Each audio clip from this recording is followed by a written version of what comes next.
This is Cheol Kang. I'm the CEO of Aiden Lab. It's a great honor and pleasure to be making this presentation as one of the newest members of the Pine Partners portfolio companies. To introduce my background, I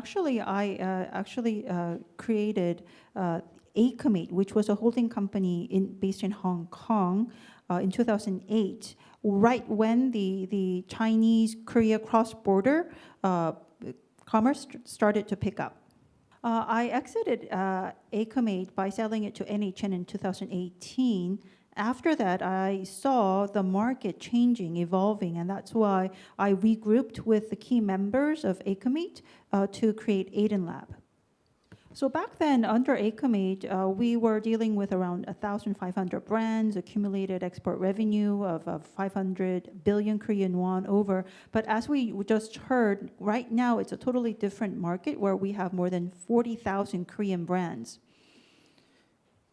Even though there are so many indie cosmetic brands out of Korea, we think that there is already this flywheel completed that could excel and propel their growth. I've actually had the experience of witnessing this whole history of Korean cosmetic brands, especially how they grew in China. Stage one would have been in 2010, where many of the Korean brands were being distributed in China through resellers or distributors. The Korean cosmetics brands would just hand over their products to anyone from China that were willing to resell. But then the THAAD missile crisis happened, and this suddenly closed down the very popular Korean cosmetics market in China. And then the Korean brands, started to look for new growth areas, especially Japan. So actually, even though we hear in the past 1 or 2 years about many Korean brands succeeding in Japan, actually that started a longer time ago in 2018. And this was possible because already back in 2018, Korean brands started to do brand marketing in the Japan market. And many of these brands are becoming even more successful in the US markets now.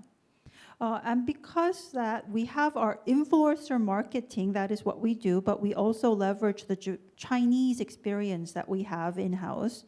We have Asia in the US that does from influencer marketing up to sales.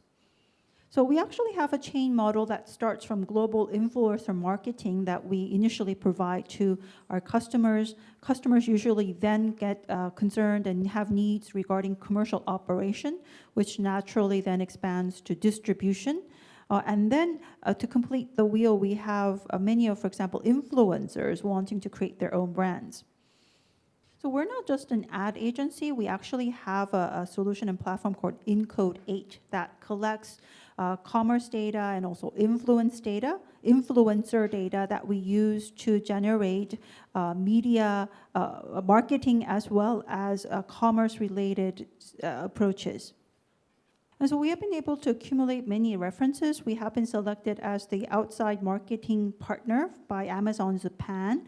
We also work with Q10 Japan. We also have Rakuten, Tmall. Also, we have many Korean references, including Amore Pacific, LG H&H, and Foodology.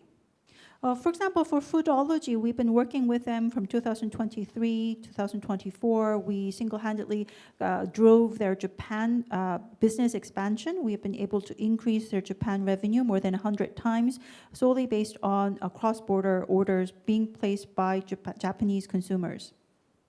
This is our growth curve. We have been very steeply growing, 4x growth from 22 to 24.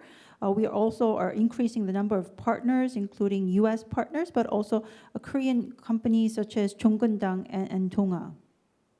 Next step would be to expand our brands. We do have the data and the influencer-related infrastructure. What we have been doing is use that to get global distribution rights to existing brands or make our own brands. So our own brands have started to sell online, and that will be one of our focuses going forward.